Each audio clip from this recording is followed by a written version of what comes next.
야, 너 아주 못된 년이구나. 칠순 여행비 2천만 원이 아까워서 이혼을 해? 이왕 줄 거 통 크게 쏘면 좋잖아. 내가 너희 앞날 위해 기도한 게 얼만데. 매달 생활비 50만 원을 꼬박꼬박 바치며 착한 며느리로 살았던 3년. 하지만 돌아온 건 시어머니의 끝없는 탐욕과 남편의 싸늘한 외면이었습니다. 결국 참다 못한 며느리가 조용히 이혼 서류를 내밀며 던진 사이다 같은 반격. 2천만 원에 인생을 걸었던 시댁 식구들의 비참한 최후. 지금부터 그 통쾌한 참교육 이야기를 시작합니다. 이야기 시작 전 구독, 좋아요는 사랑입니다. 새벽 6시의 공기는 차갑고 고요합니다. 남들은 단잠에 빠져 있을 시간이지만 지영은 벌써 주방에 불을 켰죠. 졸음이 가시지 않은 눈으로 지영이 가장 먼저 확인한 것은 핸드폰에 뜬 월급 명세서였습니다. 화면 속에는 세후 320만 원이라는 숫자가 선명하게 박혀 있네요. 중소기업 격리사원으로 일하며 꼬박 한 달을 고생해 얻은 대가입니다. 지영은 침대에서 코를 골며 자고 있는 남편을 슬쩍 바라보았습니다. 남편의 월급은 280만 원이죠. 둘의 월급을 합치면 600만 원이나 되니 남들은 꽤 넉넉하게 산다고 생각할지도 모릅니다.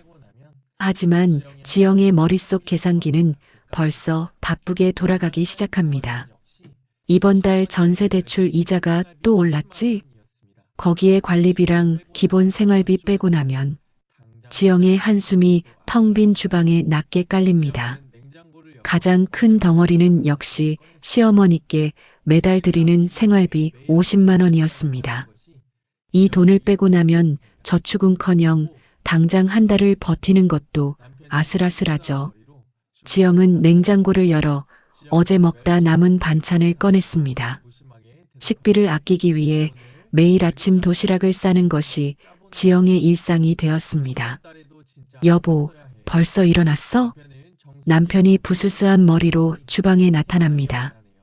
지영은 멸치볶음을 통에 담으며 무심하게 대답합니다. 응, 오늘 월급날이라 예산 좀 짜보느라고. 우리 이번 달에도 진짜 아껴 써야 해. 남편은 정수기에서 물을 한 컵 마시더니 태연하게 말하네요. 에이, 우리 지영이가 살림꾼인데 뭘 걱정해. 아, 어머니 용돈은 오늘 바로 보내드릴 거지? 어머니 어제 통화할 때 보니까 보일러 소리 난다고 걱정하시더라고. 지영의 손길이 잠시 멈춥니다. 여보, 우리 형편 알잖아. 50만 원이 적은 돈도 아니고. 남편은 지영의 어깨를 툭 치며 웃어넘깁니다. 알지. 근데 어머니 평생 나 하나 보고 고생하셨잖아. 아버님 일찍 여의고 시장에서 장사해서 나 대학까지 보내신 분이야. 우리가 이 정도는 해드려야지. 지영은 더 이상 입을 떼지 않았습니다. 남편의 입버릇 같은 어머니의 고생 앞에선 어떤 논리도 통하지 않았으니까요. 지영의 시어머니 김복자 여사는 올해 68입니다. 결혼 전 처음 인사를 갔던 날을 지영은 아직도 잊지 못합니다. 복자 여사는 지영의 손을 꼭 잡고 눈물을 글썽였었죠. 아이고, 우리 상훈이가 어디서 이렇게 참한 색시를 데려왔을까? 내 아들이지만 참 복도 많다. 지영아, 너 같은 며느리를 만나서 내가 이제야 발 뻗고 자겠다. 그때의 따뜻한 눈빛과 진심 어린 환영은 지영의 마음을 완전히 녹였습니다. 아, 이분이라면 내가 친정 엄마처럼 모실 수 있겠다. 그 믿음이 지난 3년이라는 긴 시간을 버티게 한 원동력이었죠. 하지만 현실은 생각보다 훨씬 냉혹했습니다. 결혼 직후 남편은 조심스럽게 제안을 하나 했었습니다. 여보, 어머니가 국민연금 40만 원 나오는 걸로 생활하시거든. 근데 그걸로는 병원비랑 공과금 내기도 벅차시대. 우리가 한 달에 30만 원씩만 보태드리면 어떨까? 지영은 흔쾌히 고개를 끄덕였습니다. 홀로 되신 시어머니의 노후가 걱정되는 건 당연한 마음이었으니까요. 그런데 그 30만 원은 딱 석 달 만에 50만 원이 되었습니다. 시어머니는 전화를 걸어와 아주 자연스럽게 말씀하셨죠. 지영아, 요즘 물가가 너무 올라서 시장 가기가 무섭다 얘. 고추장 한 통 사는데도 손이 떨려. 그냥 20만 원만 더 보태주면 내가 숨통이 좀 트이겠는데 가능하겠니? 지영은 차마 안 된다는 말이 입 밖으로 나오지 않았습니다. 남편 옆에서 눈치만 보던 지영은 결국 네, 어머니라고 대답하고 말았죠. 그날 이후 지영의 가계부는 매달 영원에 수렴하게 되었습니다. 점심시간 지영은 사무실 책상에 앉아 아침에 싸온 도시락을 꺼냈습니다. 옆자리 동료 민주 씨가 편의점 도시락을 들고 지영의 곁으로 다가옵니다. 지영 씨, 또 도시락이야? 진짜 독하다 독해. 돈 모아서 빌딩이라도 세우려고 그래. 민주 씨의 농담에 지영이 씁쓸하게 웃으며 젓가락을 들었습니다. 그냥 집밥이 속도 편하고 좋아서요. 에이, 거짓말 마요. 지난번에도 보니까 구두 굽 달았는데도 그냥 신더만. 민주 씨가 지영의 눈치를 살피더니 슬쩍 묻습니다. 혹시 아직도 시어머니한테 용돈 드려? 지영이 밥을 한술 뜨며 고개를 끄덕였습니다. 네, 매달 50만 원씩 보내드리고 있어요. 민주 씨의 눈이 휘둥그레집니다. 뭐, 50만 원? 요즘 세상에 50만 원씩이나 드리는 며느리가 어디 있어. 그럼 지영 씨 친정 엄마한테는?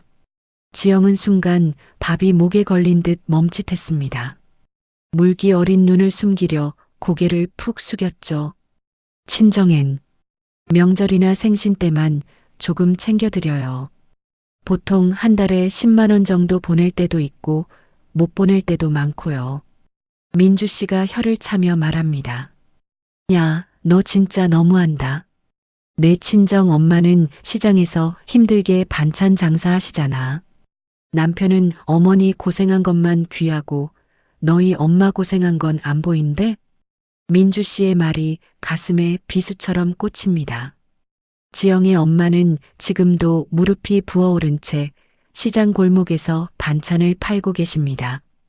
딸이 시댁 눈치 보며 사는 걸 누구보다 잘 알기에 엄마는 늘 괜찮다고만 하셨죠. 지영아, 나는 돈 필요 없다. 너희 시어머니 혼자 계시니까 네가 더 잘 챙겨드려야 해. 엄마의 그 깊은 마음을 알기에 지영은 더더욱 괴로웠습니다. 자신을 낳아준 엄마에겐 10만 원도 벌벌 떨면서 시댁엔 50만 원을 꼬박꼬박 바치는 현실. 이게 정말 맞는 건지 지영은 스스로에게 묻고 또 물었습니다. 퇴근 후 집에 돌아오니 거실은 엉망이었습니다. 남편은 소파에 누워 TV를 보며 맥주캔을 따고 있었죠. 여보, 이제 와. 배고픈데 저녁 뭐 먹어? 지영은 가방을 내려놓을 새도 없이 앞치마를 둘렀습니다. 집안일은 당연히 지영의 몫이었습니다. 남편은 가끔 설거지를 도와주는 것조차 큰 선심을 쓰는 것처럼 생색을 내곤 했죠. 지영이 된장찌개를 끓이는 동안 남편의 핸드폰이 울립니다. 시어머니의 전화였습니다. 남편은 벌떡 일어나 방 안으로 들어가더니 한참을 깔깔거리며 통화를 합니다. 어머니, 그랬어요? 아유, 그럼요. 제가 누구 아들인데. 당연히 보내드려야죠. 지영이도 동의했어요. 방 밖으로 새어나오는 남편의 활기찬 목소리가 지영의 귀에는 너무나 낯설게 들립니다. 나에게는 한 번도 보여준 적 없는 그 다정함이 오직 시어머니만을 향해 있었으니까요. 지영은 보글보글 끓어오르는 찌개를 멍하니 바라보았습니다. 피곤이 어깨를 짓누르고 마음 한구석이 텅 비어버린 느낌입니다. 저녁 식사 내내 남편은 시어머니 이야기뿐이었습니다. 어머니가 요즘 무릎이 더 안 좋으시대. 동네 아주머니들이랑 온천이라도 한번 다녀오시면 좋을 텐데. 지영이 숟가락을 내려놓으며 조심스럽게 말했습니다. 여보, 우리 이번 달 카드값 많이 나온 거 알지? 생활비 50만 원 드리는 것도 사실 우리한테는 큰 부담이야. 남편의 얼굴에서 웃음기가 싹 가십니다. 또 그 소리야? 지영아, 내가 말했잖아. 어머니 연세가 있으시잖아. 우리가 조금만 참으면 어머니는 남은 인생 편하게 지내실 수 있어. 너 자꾸 이러면 내가 어머니 볼 면목이 없잖아. 남편의 단호한 태도에 지영은 입을 닫았습니다. 조금만 참으면이라는 그 마법 같은 단어에 지영은 3년을 속아왔습니다. 밤 11시 지영은 남편이 잠든 것을 확인하고 조용히 핸드폰을 켰습니다. 은행 앱을 실행하고 시어머니의 계좌번호를 입력합니다. 보내는 금액 50만 원. 확인 버튼을 누르는 손가락이 가늘게 떨립니다. 이체가 완료되었다는 메시지와 함께 지영의 잔고가 표시됩니다. 47만 3천 원. 다음 월급날까지는 정확히 2주가 남았습니다. 이 돈으로 보름 동안의 식비, 교통비, 각종 잡비를 해결해야 합니다. 지영은 침대에 기대어 앉아 어두운 천장을 바라보았습니다. 창밖으로 지나가는 차 소리가 요란하게 들려옵니다. 시어머니에게 드린 50만 원이 누군가에게는 용돈일지 모르지만 지영에게는 뼈를 깎는 희생이었습니다. 이게 정말 맞는 건가? 지영의 입술 사이로 힘없는 혼잣말이 새어나옵니다. 정답을 알 수 없는 질문이 어둠 속으로 흩어집니다. 지영은 눈을 감았지만 마음속의 불안은 가라앉지 않았습니다. 오늘도 지영의 밤은 그렇게 무겁게 저물어갑니다. 동네 경로당의 오후는 화투패가 부딪히는 소리로 요란합니다. 지영의 시어머니 복자 여사는 그 중심에서 기세등등하게 앉아있죠. 옆에 앉은 박 여사가 부러움 섞인 목소리로 한숨을 내쉽니다. 아유 복자야. 너는 참 며느리 복이 넘쳐나서 좋겠다. 우리 집 며느리는 한 달에 용돈 20만 원 보내는 것도 얼굴을 찌푸려. 돈 보낼 때마다 무슨 큰일이라도 치르는 것 같다니까. 그 말을 들은 복자 여사는 대수롭지 않다는 듯 화투패를 툭 내던집니다. 에이, 겨우 20만 원 가지고 뭘 그래? 우리 며느리는 대기업 다니잖아. 한 달에 50만 원씩 꼬박꼬박 보내주는데 그게 뭐 대수겠어? 사실 지영이가 더 주겠다는 걸 내가 겨우 말려서 사양하는 거야. 복자 여사의 입에서는 거짓말이 술술 흘러나옵니다. 지영은 대기업이 아닌 작은 중소기업의 격리 사원일 뿐이죠. 매달 50만 원을 만들기 위해 지영이 어떤 노력을 하는지 시어머니는 관심조차 없습니다. 그저 친구들 앞에서 자신의 위신을 세워주는 도구일 뿐이죠. 시간은 흘러 설 명절이 다가왔습니다. 지영은 명절 전부터 시어머니가 보내온 카카오톡 메시지를 보고 눈을 의심했습니다. 올해는 조상님들 차례상을 좀 제대로 차려보자꾸나. 그 아래로 끝도 없이 이어지는 식재료 목록은 가관이었죠. 최상급 한우 등심부터 시작해서 커다란 전복, 이름난 곳에 과일 세트까지. 대충 계산해봐도 장바구니 금액이 80만 원을 훌쩍 넘겼습니다. 지영은 조심스럽게 시어머니의 눈치를 보며 입을 뗐습니다. 어머니, 이번 명절에는 식재료를 조금만 줄여보면 어떨까요? 저희 이번 달에 대출 이자도 많이 나가서 조금 빠듯하거든요. 그 순간 복자 여사의 표정이 순식간에 싸늘해졌습니다. 뭐라고? 지금 조상님 밥을 깎겠다는 소리니? 네가 우리 집 며느리 맞니? 어디서 못된 것만 배워와 가지고 시어머니 말에 토를 달아. 지영은 당황해서 옆에 앉은 남편을 쳐다보았습니다. 하지만 남편은 고개를 푹 숙인 채 못 들은 척 침묵할 뿐이었죠. 지영의 가슴에는 차가운 돌덩이가 하나 내려앉은 것 같았습니다. 명절의 충격이 가시기도 전에 또 다른 문제가 터졌습니다. 시어머니가 무릎이 아프다며 병원에 다니기 시작한 것이죠. 지영아, 나 무릎 주사 맞아야 하는데 병원비가 좀 많이 나왔다. 나야 돈이 어디 있니? 네가 이번 달만 좀 챙겨줘라. 그 이번 달은 매달 반복되는 일상이 되었습니다. 생활비 50만 원에 병원비와 약값 30만 원이 추가로 지출되었죠. 지영은 텅 빈 통장을 보며 남편에게 간절하게 호소했습니다. 여보, 병원비까지 매달 30만 원씩 더 나가는 건 무리야. 어머니 국민연금 나오시는 거 있잖아. 그걸로 병원비 정도는 쓰시게 하면 안 될까? 그 말이 떨어지기가 무섭게 남편이 버럭 소리를 질렀습니다. 너 지금 제정신이야? 어머니 아픈데 쓰는 돈이 그렇게 아까워? 어머니가 너한테 뭘 얼마나 바랬다고 그래? 너 진짜 사람 맞니? 남편의 날카로운 목소리에 지영은 말문이 막혔습니다. 자신이 피땀 흘려번 돈은 당연한 것이고 시어머니의 고통은 오직 지영의 희생으로만 씻어야 한다는 논리였죠. 어느 날 저녁 퇴근하는 지영에게 시어머니의 전화가 걸려왔습니다. 목소리는 평소보다 들떠 있었죠. 지영아, 나 방금 홈쇼핑에서 안마의자 하나 주문했다. 280만 원이라는데 할부로 하면 한 달에 얼마 안 한대. 내가 무릎도 아프고 허리도 끊어질 것 같아서 어쩔 수 없었어. 이번 달 카드값 나올 때 네가 좀 내줘라. 지영은 길 한복판에 멈춰 섰습니다. 핸드폰을 쥔 지영의 손이 부르르 떨리기 시작했죠. 280만 원이라는 숫자가 머릿속을 하얗게 가득 채웠습니다. 어머니, 상의도 없이 그렇게 큰 걸 사시면 어떡해요. 어머, 너 지금 시어머니한테 따지는 거니? 내가 평생 아들 하나 보고 살았는데 안마의자 하나 못 쓰니? 너 참 속 좁다 얘. 시어머니는 태연하게 전화를 끊어버렸습니다. 지영은 차가운 가로등 아래에서 한참 동안 움직일 수 없었습니다.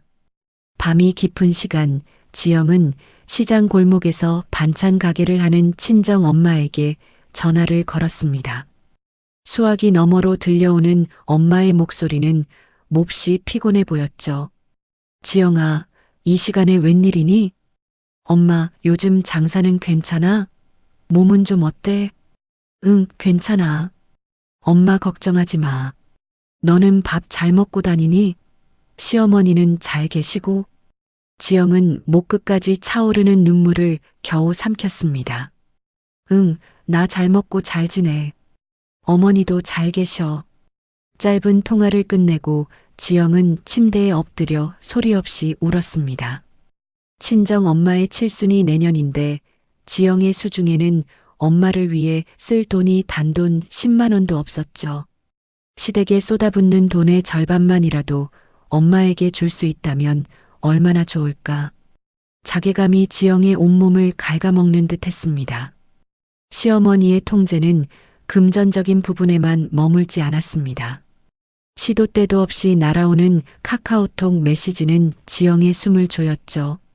오늘 저녁에 나물 좀 무쳐서 가져오너라. 이번 주말에는 집이 너무 지저분하니 대청소하러 와라.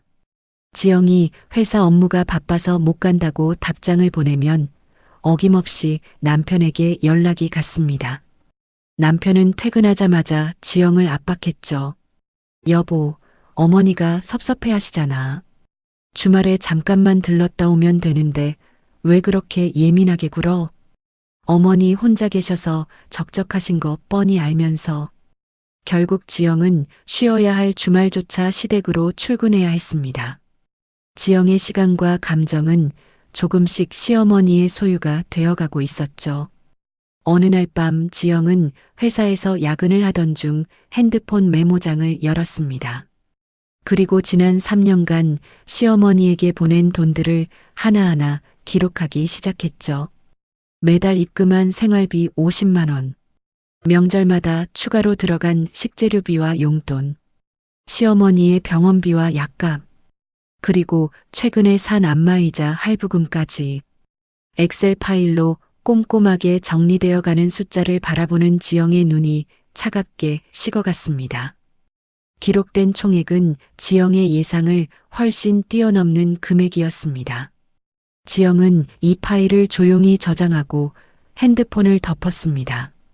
아직은 누구에게도 보여줄 때가 아니라는 것을 지영은 잘 알고 있었죠. 며칠 뒤 남편이 거실에서 웃으며 전화를 받고 있었습니다. 어머니, 친구분들이 그렇게 부러워하세요? 네, 지영이도 좋아할 거예요. 전화를 끊은 남편이 지영을 보며 자랑스럽게 말했습니다. 여보, 어머니가 경로당 친구들한테 자랑 엄청 하셨대. 우리 며느리가 280만 원짜리 안마의자도 사줬다고. 역시 내가 며느리 하나는 잘 들였다고 친구들이 난리라네. 남편은 지영이 뿌듯해할 것이라 믿는 눈치였습니다. 하지만 그 말을 듣는 지영의 표정은 돌처럼 딱딱하게 굳어버렸습니다. 지영의 희생으로 쌓아 올린 시어머니의 허세와 남편의 안일함. 그 사이에서 지영의 마음은 마지막 끈을 놓으려 하고 있었습니다. 조용한 거실에는 TV 소리만이 공허하게 울려 퍼졌습니다. 시어머니의 칠순을 딱 2달 앞둔 어느 일요일 오후였습니다.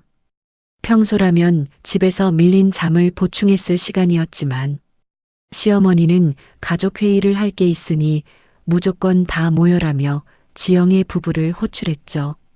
도착한 시어머니의 집 거실에는 이미 낯익은 얼굴들이 자리를 잡고 있었습니다. 시어머니의 동생인 작은 어머니와 큰언니까지 모여 있었죠. 평소 명절에도 얼굴 보기 힘들던 친척들까지 모인 광경을 보자 지영은 심장 끝이 서늘해지는 불길함을 느꼈습니다. 어머, 지영아 이제 오니? 얼른 앉아라. 오늘 아주 중요한 결정을 내려야 하니까. 복자 여사는 상석에 앉아 거드름을 피우며 지영을 맞이했습니다. 자리에 앉자마자 복자 여사는 테이블 중앙에 화려한 종이 한 장을 펼쳤습니다. 그것은 한 여행사의 유럽 크루즈 여행 팸플릿이었습니다. 이게 이번 내 칠순 여행 코스란다. 바르셀로나에서 배를 타고 이탈리아랑 그리스까지 도는 12일짜리야. 이 크루즈 안에서 먹고 자고 공연도 보고 아주 호강을 한다더구나. 팸플릿 속에 푸른 지중해와 호화로운 유람선 사진이 지영의 눈에 들어왔습니다. 하지만 지영의 시선이 머문 곳은 가장 하단에 적힌 금액이었죠. 1인당 250만 원. 지영은 속으로 계산기를 두드려 보았습니다. 시어머니와 남편 그리고 자신까지 3명이라면 750만 원이겠죠. 물론 그것도 지금 형편에는 벅찬 돈이었습니다. 그런데 복자 여사의 입에서 나온 말은 지영의 상상을 아득히 뛰어넘었습니다. 이번 여행은 우리 언니랑 동생 그리고 조카들 3명까지 다 같이 갈 거다. 나만 호강하면 무슨 재미니? 가족들 다 데리고 가서 내 체면 좀 세워야지. 총 8명이니까 경비가 2천만 원 정도 나온다고 하더라. 지영은 자신의 귀를 의심하며 고개를 들었습니다. 어머니, 2천만 원이라고 하셨어요? 복자 여사는 당연하다는 듯 어깨를 으쓱하며 말했습니다. 그래, 이왕 줄 거면 통 크게 쏘는 게 좋잖아. 내가 평생 고생만 하느라 해외여행 한번 제대로 못 가봤어. 내 칠순인데 며느리로서 이 정도는 해줘야 하는 거 아니니? 내가 너희 앞날을 위해서 절에 가서 기도도 얼마나 많이 하는데 말이야. 지영은 숨이 턱 막히는 기분이었습니다. 현재 지영과 남편의 통장에 있는 전 재산은 1,200만 원 남짓이었죠. 그마저도 내년 전세 만기 때 보증금 올려줄 것을 대비해 단 한 푼도 손 떼면 안 되는 돈이었습니다. 2천만 원이라니요. 대출을 받는다고 해도 매달 나가는 이자와 생활비 50만 원을 생각하면 도저히 감당할 수 없는 숫자의 폭력이었습니다. 지영은 당황스러운 눈빛으로 남편을 쳐다보았습니다. 분명 남편도 이 말도 안 되는 계획에 반대할 거라 믿었죠. 하지만 남편은 이미 알고 있었다는 듯 고개를 끄덕이고 있었습니다. 여보, 지영아. 어머니 평생 우리 때문에 고생만 하셨잖아. 이번 딱 한 번만 눈 감고 우리가 효도하자. 부족한 돈은 내 마이너스 통장 좀 쓰면 어떻게든 되지 않겠어? 남편의 입에서 나온 무책임한 말에 지영은 온몸의 피가 차갑게 식는 것 같았습니다. 오늘 이 자리는 상의를 위한 회의가 아니었습니다. 이미 두 모자가 말을 맞추고 지영에게 돈을 내놓으라고 통보하는 자리였죠. 옆에 앉아있던 작은 시어머니가 맞장구를 치며 지영의 팔을 쓸어내립니다. 맞아, 지영아. 우리 언니가 혼자 몸으로 상훈이 키우느라 얼마나 눈물바람이었는데.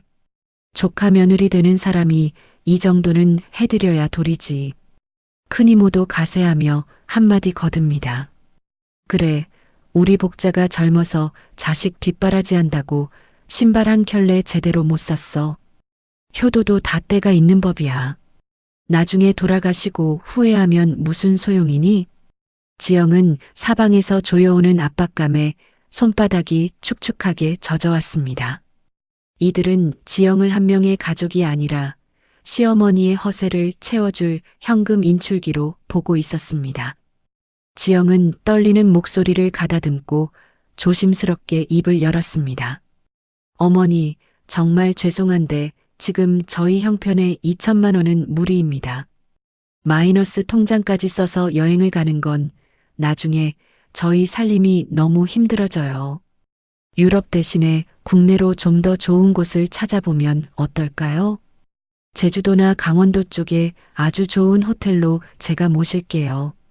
지영의 말이 끝나기도 전에 거실의 공기가 싸늘하게 얼어붙었습니다. 복자 여사의 얼굴이 순식간에 일그러지며 팸플릿을 테이블에 내동댕이 쳤습니다. 뭐, 국내, 내가 무슨 제주도나 가고 싶어하는 동네 할머니인 줄 아니?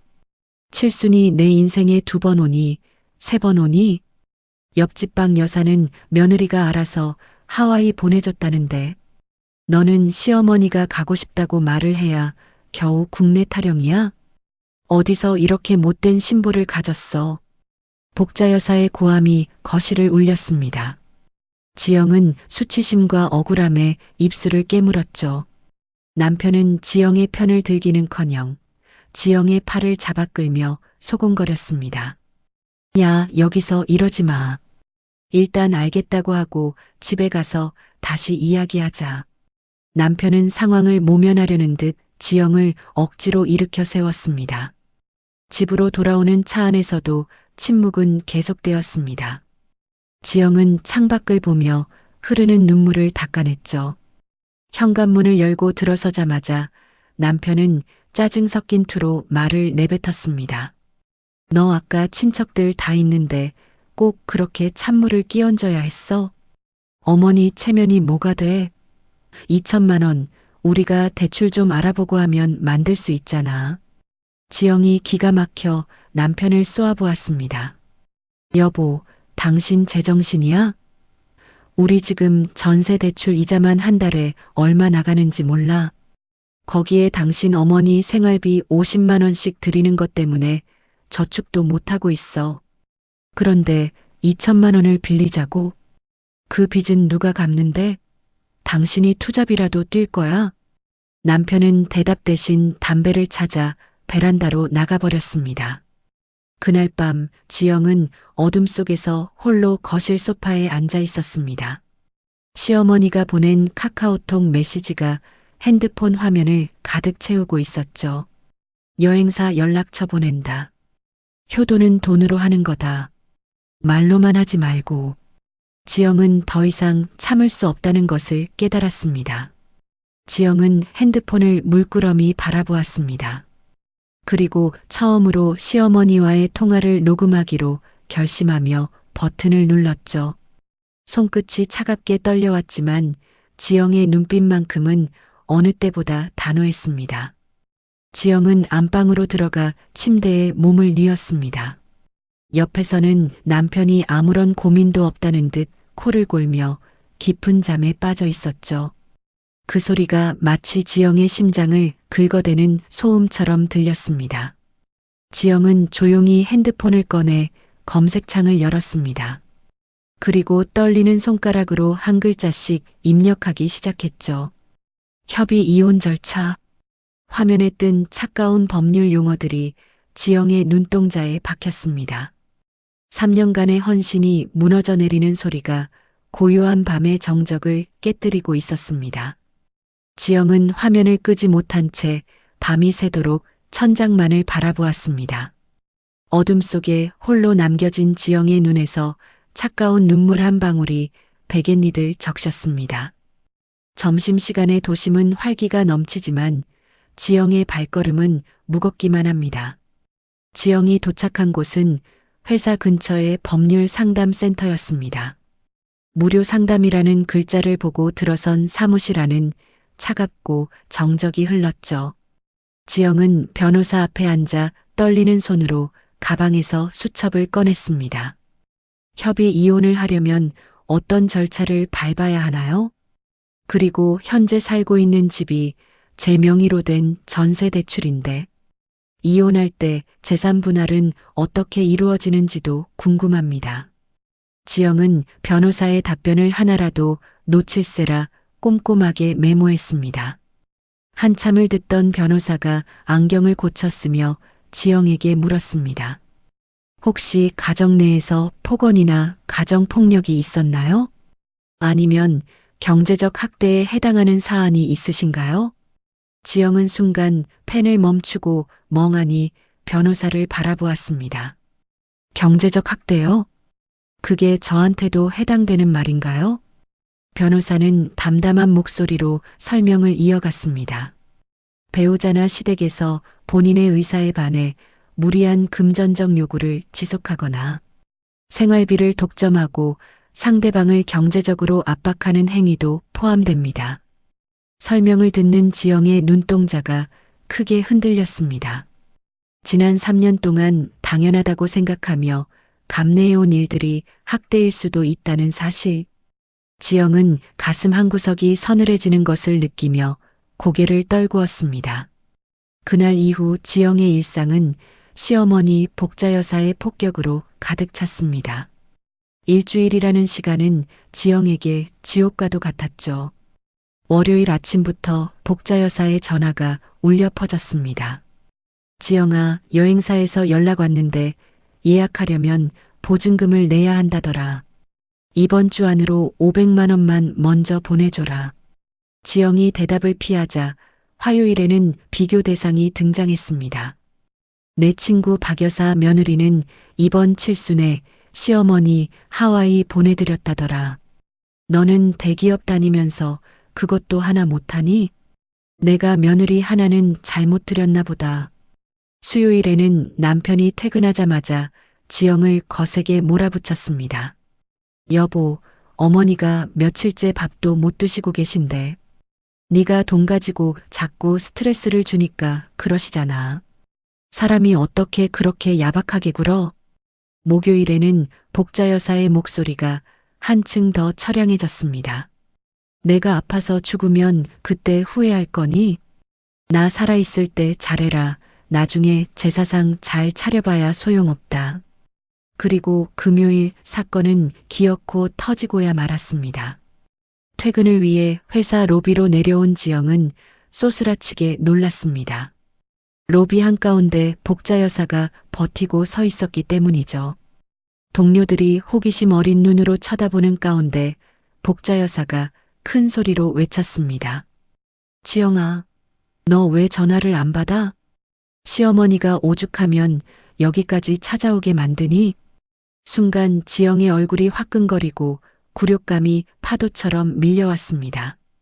지영은 급히 시어머니를 데리고 건물 밖으로 빠져나왔습니다. 어머니, 회사까지 찾아오시면 어떡해요? 지영의 항의에 복자 여사는 기다렸다는 듯 길거리에서 눈물을 쏟아냈습니다. 내가 이렇게까지 해야 하니? 내가 뭘 그렇게 잘못했어? 남들 다 가는 칠순 여행 한번 가고 싶다는 게 그렇게 큰 죄니? 너 진짜 독하다, 독해. 지나가는 사람들이 수군거리는 소리에 지영은 정신이 아득해졌습니다. 일단 이 상황을 모면해야겠다는 생각뿐이었죠. 알았어요. 어머니, 제가 다시 생각해 볼 테니까 일단 가시죠. 지영은 겨우 시어머니를 택시에 태워보냈습니다. 그날 밤 지영은 남편과 마주 앉았습니다. 남편은 여전히 TV를 보며 태연한 표정이었죠. 지영은 TV를 끄고 남편의 눈을 똑바로 쳐다보며 말했습니다. 여보, 우리 진짜 솔직하게 이야기 좀 하자. 나 지난 3년 동안 어머니한테 매달 용돈 드리고 병원비 내고 지금까지 드린 돈만 거의 2천만 원 가까이 돼. 이번에 2천만 원을 또 대출받아서 쓰면 우리 전세 만기 때 길바닥에 나 앉아야 해. 당신, 나와 어머니 사이에서 한 번만이라도 내 편이 되어줄 순 없어? 딱 한 번만 나를 선택해주면 안 돼? 지영의 간절한 호소에 남편은 한숨을 내쉬더니 입을 열었습니다. 그리고 그 대답은 지영의 심장을 갈갈이 찢어놓는 결정타가 되었습니다. 지영아, 그래도 어머니가 먼저야. 어머니는 이 세상에 하나밖에 없잖아. 우리는 젊으니까 돈은 또 열심히 벌면 돼. 근데 어머니 칠수는 다시 안 오잖아. 안 그래? 남편의 목소리에는 지영의 고통에 대한 공감이 단 1%도 담겨 있지 않았습니다. 지영은 더 이상 아무 말도 하지 않았습니다. 조용히 자리에서 일어나 방으로 들어왔죠. 눈물이 나올 법도 한데 신기하게도 눈앞이 맑았습니다. 이미 흘릴 눈물은 지난 일주일 동안 다 말라버린 모양입니다. 지영은 서랍 깊숙한 곳에서 통장 하나를 꺼냈습니다. 결혼 전부터 남편 몰래 조금씩 모아온 적금 통장이었습니다. 본인 명의로 된 1,200만 원. 이것만큼은 저들의 손에 넘겨주지 않겠다고 지영은 굳게 다짐했습니다. 그래, 내일 법원에 가자. 가서 이혼 서류를 받아오는 거야. 지영은 침착하게 다음 계획을 세우기 시작했습니다. 지영은 핸드폰을 열어 숨겨두었던 폴더를 확인했습니다. 그 안에는 지난 3년간의 지옥 같은 기록들이 빼곡하게 담겨 있었죠. 복자 여사의 막말과 무리한 요구가 담긴 통화 녹음 파일 12건, 돈을 보내라고 재촉하거나 죄책감을 자극하는 카카오톡 캡처본 47장, 그리고 매달 빠짐없이 입금했던 36건의 이체 내역서까지. 지영이 엑셀 파일로 꼼꼼하게 정리해둔 총합계 금액은 2,340만 원이었습니다. 숫자로 환산된 자신의 희생을 바라보며 지영의 눈빛은 칼날처럼 차가워졌습니다. 증거 수집은 이미 끝났습니다. 이제 실행에 옮길 일만 남았을 뿐이죠. 퇴근길 지영은 버스에 몸을 싣고 친정 엄마에게 전화를 걸었습니다. 엄마, 나야. 응, 지영아. 밥은 먹었니? 목소리가 왜 이렇게 힘이 없어? 엄마의 걱정 어린 물음에 지영은 억지로 밝은 목소리를 냈습니다. 아니야, 엄마, 나 괜찮아. 그냥 일이 좀 많아서 그래. 걱정하지 마. 나 정말 아무 일도 없어. 지영은 엄마가 걱정할까봐 애써 웃으며 전화를 끊었습니다. 버스 창밖으로 화려한 여행사 광고판이 스쳐 지나갑니다. 푸른 바다를 배경으로 한 유럽 크루즈 여행 사진이 보였죠. 지영은 조용히 고개를 돌려 어두운 창밖을 바라보았습니다. 유럽의 푸른 바다보다 지금 지영의 눈앞에 놓인 현실이 훨씬 더 시리고 차가웠습니다. 지영의 긴 하루가 그렇게 저물어가고 있었습니다. 칠순을 한 달 앞둔 시점이었습니다. 복자 여사는 마치 큰 선심이라도 쓰는 양지영을 불러앉혔죠. 지영아, 내가 곰곰이 생각을 해봤는데 말이다. 아무리 칠순이라도 너희 형편의 유럽 크루즈는 조금 무리일 것 같더구나. 지영은 내심 시어머니가 포기한 줄 알고 가슴을 쓸어내렸습니다. 하지만 이어지는 말은 지영의 기대를 처참히 무너뜨렸죠. 그래서 여행은 관두고 대신 호텔 연회장을 빌려서 잔치를 크게 하자꾸나. 대관료랑 뷔페, 떡이랑 답례품까지 다 해서 한 800만 원이면 된다더라. 그리고 남는 돈으로는 아쉬우니까 동남아 여행이나 한번 보내다오.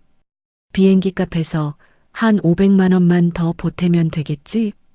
유럽 가려던 돈에서 700만 원이나 깎아준 거니까 너도 이 정도면 만족하지? 결국 합쳐서 1,300만 원이었습니다. 2천만 원이나 1,300만 원이나 지영에게는 똑같이 감당할 수 없는 무게였죠.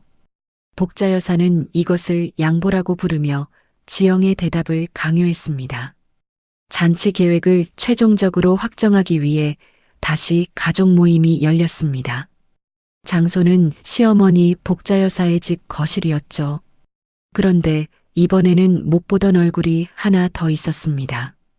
복자 여사의 절친인 박 여사까지 그 자리에 합석해 있었던 겁니다. 분명 지영을 압박하고 분위기를 주도하려는 복자 여사의 치밀한 의도였죠. 거실 소파에 거만하게 앉아있던 복자 여사가 차를 한 모금 마시며 물었습니다. 지영아, 잔치 비용은 다 정리했니? 호텔은 어디로 예약할 거야? 박 여사가 자기 며느리는 특급 호텔에서 했다고 하도 자랑을 해서 말이다. 나도 기 좀 펴게 얼른 말해보렴. 남편 역시 옆에서 거들며 지영을 쳐다보았습니다. 그래 여보, 어머니 기다리시잖아. 아까 말한 그 호텔로 예약 다 끝낸 거지? 모두의 시선이 지영에게 집중된 순간이었습니다. 지영은 아무런 표정 없이 가방을 열었습니다. 그리고 그 안에서 하얀 서류 봉투 하나를 천천히 꺼냈죠. 봉투가 테이블 위에 놓이자 거실에는 기묘한 정적이 흘렀습니다. 복자 여사는 눈을 가늘게 뜨며 봉투를 바라보았고 박 여사는 흥미롭다는 듯 고개를 내밀었죠. 지영은 떨림 없는 손길로 봉투 안의 서류를 꺼내 테이블 위에 펼쳤습니다. 서류 맨 윗부분에는 굵은 글씨로 이렇게 적혀 있었습니다. 협의 이혼 의사 확인 신청서. 그 글자를 확인한 순간 따뜻했던 거실 공기는 순식간에 얼음장처럼 차가워졌습니다. 지영은 남편을 똑바로 응시하며 담담하게 말했습니다. 여보, 여기 사인해. 남편은 얼굴이 하얗게 질린 채 서류와 지영을 번갈아 보았죠. 이게 뭐야? 지영아, 너 지금 장난하는 거지? 칠순잔치 하기 싫어서 지금 쉬하는 거야? 남편의 물음에 지영은 눈 하나 깜빡이지 않고 대답했습니다. 장난 아니야. 나 지금 아주 진심이야. 그 말을 들은 복자 여사가 벌떡 일어나며 비명을 지르듯 소리쳤습니다. 뭐? 이혼? 너 지금 제정신이니? 돈 2천만 원이 아까워서 이혼을 하겠다고? 너 아주 못된 년이구나. 세상 천지의 시어머니 칠순 여행 안 보내주려고 이혼 서류 내미는 년이 어디 있어. 복자 여사의 폭언이 쏟아졌지만 지영은 오히려 차분해졌습니다. 지영은 시어머니의 눈을 피하지 않고 똑바로 쳐다보며 말했죠. 네, 어머니.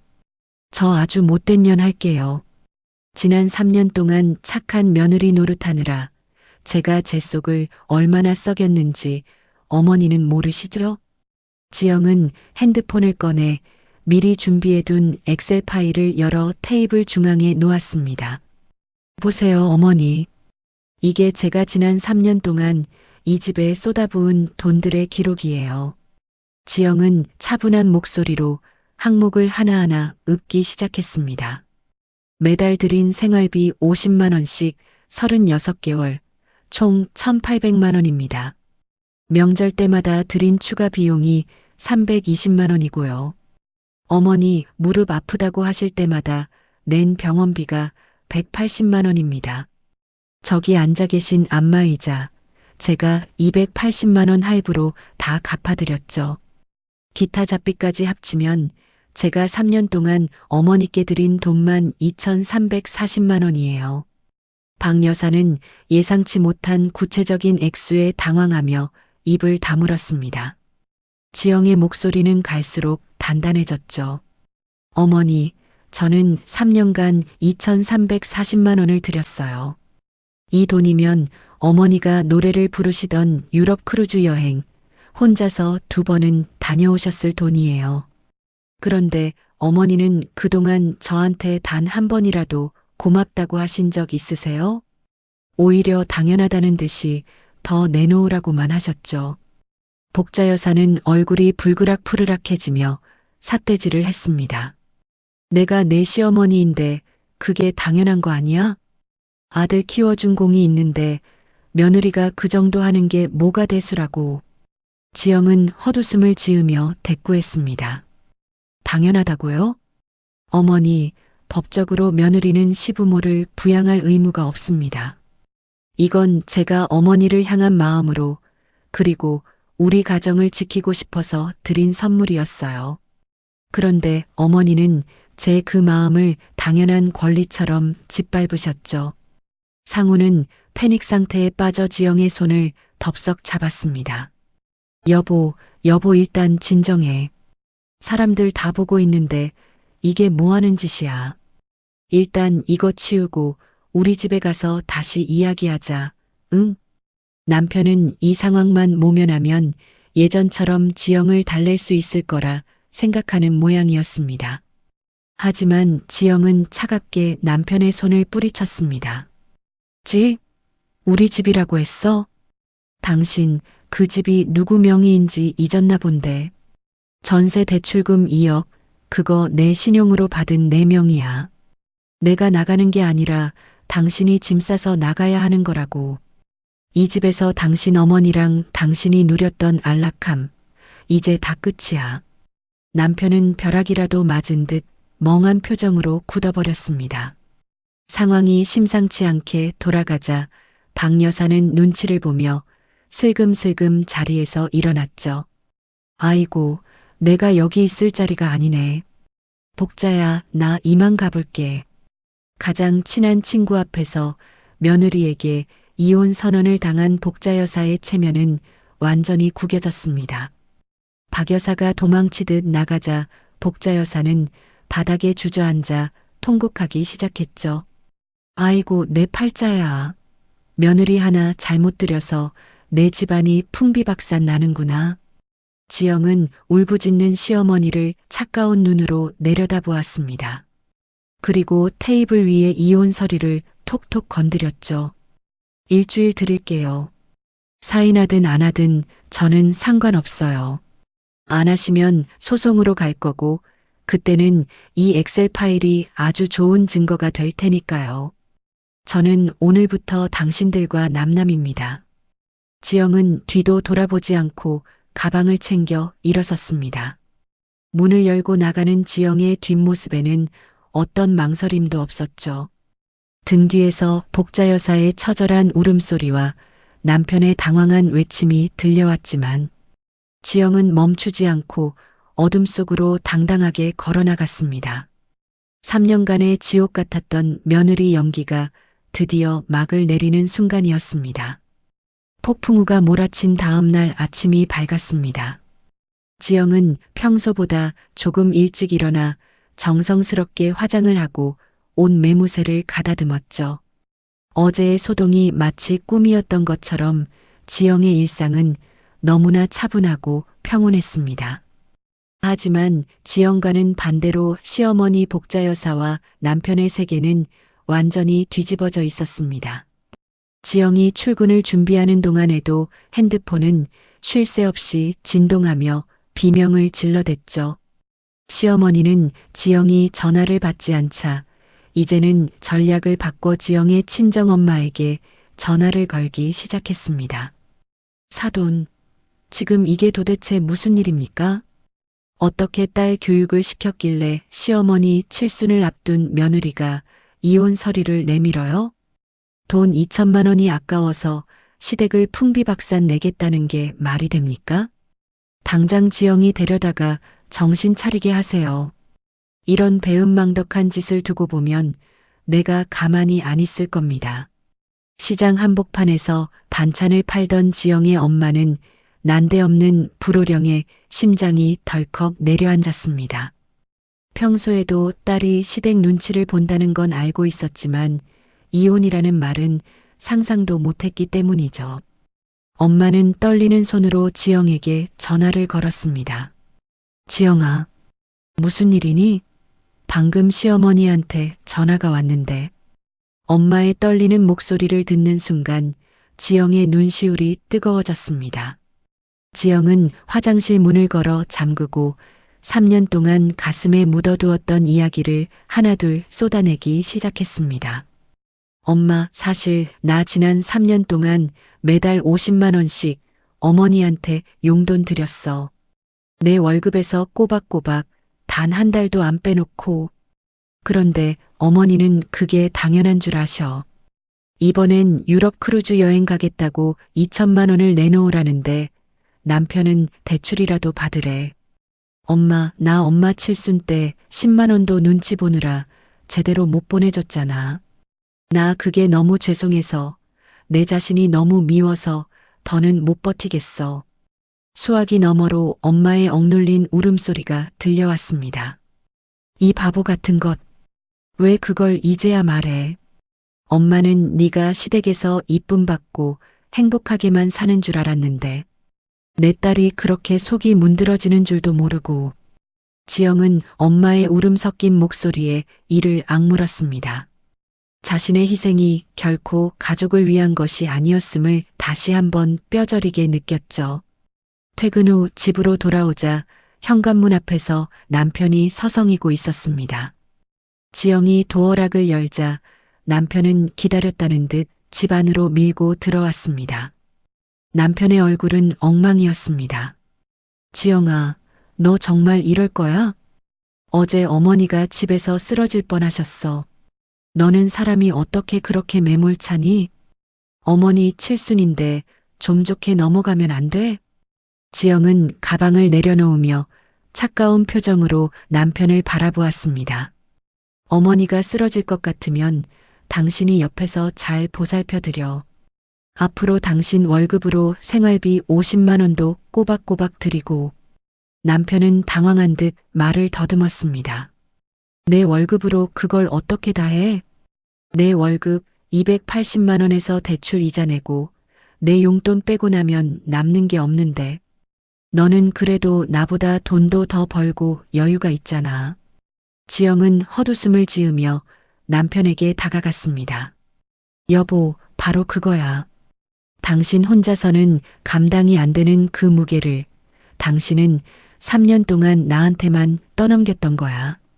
내 희생은 당연하고 당신 돈은 귀해. 그걸 왜 나한테만 요구하는 건데? 지영은 잠시 침묵하다가 남편에게 마지막 기회를 주기로 했습니다. 이것은 지영이 이 결혼에 대해 가졌던 마지막 일말의 기대였습니다. 여보, 딱 한 번만 물어볼게. 지금 당장 어머니한테 가서 말해. 제 아내한테 그동안 무리한 요구를 해서 죄송합니다라고 사과해. 그리고 앞으로 어머니 생활비는 내 월급에서 책임지겠다고 약속해. 당신이 그렇게만 해준다면 나 이혼 안 할게. 다시 한번 시작해 볼게. 남편은 지영의 제안에 잠시 고민하는 듯 보였습니다. 하지만 이내 고개를 저으며 짜증 섞인 목소리로 대답했습니다. 지영아, 어머니한테 어떻게 그런 말을 해? 어머니가 얼마나 상처받으시겠어. 아들 하나 보고 사신 분인데 내가 그런 소리를 하면 어머니 가슴은 무너지라고? 지영은 고개를 끄덕였습니다. 알겠어. 당신 대답 충분히 들었어. 지영의 가슴 속에 남아있던 마지막 불씨가 완전히 꺼지는 순간이었습니다. 한편 시어머니 복자 여사는 동네를 돌며 여론전을 펼치고 있었습니다. 경로당 친구들부터 시작해 평소 알고 지낸 동네 친구들, 심지어 동네 슈퍼주인에게까지 찾아갔죠. 복자 여사는 손수건으로 눈물을 훔치며 피해자 연기를 시작했습니다. 아이고, 세상이 어떻게 되려고 이러는지 몰라요. 내가 그 며느리를 금지옥엽으로 키웠는데 배은망덕해도 유분수지. 돈 몇 푼이 아까워서 시어머니 칠순도 안 차려주고 이혼하겠다고 서류를 던지네요. 내가 늙어서 기운 없다고 사람을 이렇게 무시해도 되는 겁니까?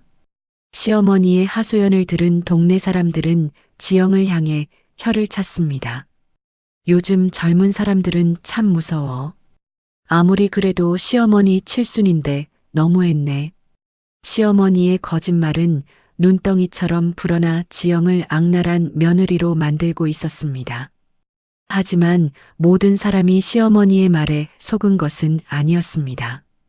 그날 저녁 지영에게 낯선 번호로 전화 한 통이 걸려왔습니다. 시어머니의 오랜 친구인 이 여사였습니다. 지영 씨, 나 복자 친구 이길순이야. 복자가 지금 동네방네 다니면서 지영 씨 험담을 하고 다녀서 내 마음이 안 좋네. 근데 나도 며느리 키워봐서 알아. 복자가 그동안 지영 씨한테 매달 얼마씩 받았는지, 어떤 무리한 요구를 했는지 나는 다 들었어. 복자가 좀 심했어. 지영 씨 그동안 얼마나 힘들었니? 뜻밖의 위로에 지영의 눈에서 억눌렀던 눈물이 터져 나왔습니다.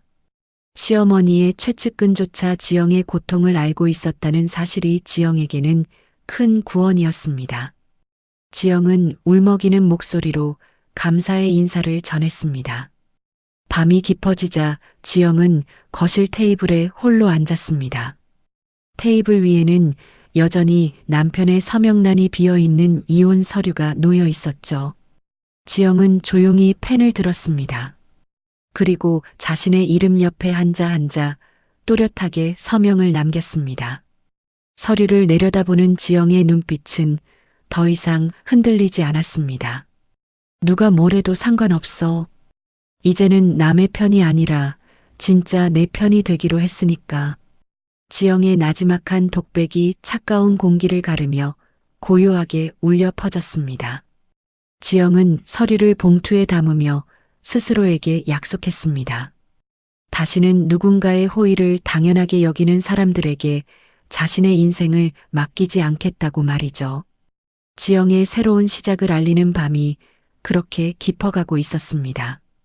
이혼을 선언한 지 어느덧 닷새가 지났습니다.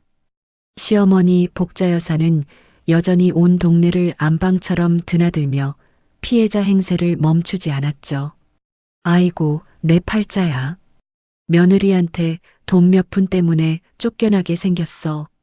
복자 여사의 곡소리는 경로당과 시장통을 가로지르며 지영을 천하의 못된 년으로 만들고 있었습니다. 남편 역시 매일같이 지영을 찾아와 문을 두드렸습니다.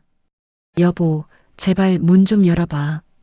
우리가 남도 아니고 한 번만 다시 생각해주면 안 돼? 어머니가 잘못하신 건 내가 대신 사과할게. 응. 하지만 지영은 굳게 닫힌 문처럼 마음의 빗장을 풀지 않았습니다. 지영은 이미 다음 수를 완벽하게 준비하고 있었기 때문이죠.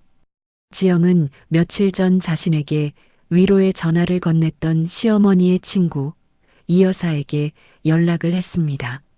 아이고, 어머님 바쁘시지 않으면 저랑 차 한잔 하실 수 있을까요? 솔직히 제 이야기를 조금만 들어주셨으면 해서요. 이길순 여사는 흔쾌히 지영의 제안을 수락했습니다. 두 사람은 동네에서 조금 떨어진 조용한 커피숍에서 마주 앉았죠. 지영은 가방에서 서류 몇 장과 핸드폰을 꺼내 테이블 위에 올렸습니다. 어머님, 저희 시어머니가 동네에 뭐라고 말씀하고 다니시는지 저도 다 들었어요. 그런데 진실은 조금 다릅니다. 지영은 3년 동안 기록해온 이체 내역과 시어머니의 카카오톡 메시지들을 하나하나 보여주었습니다.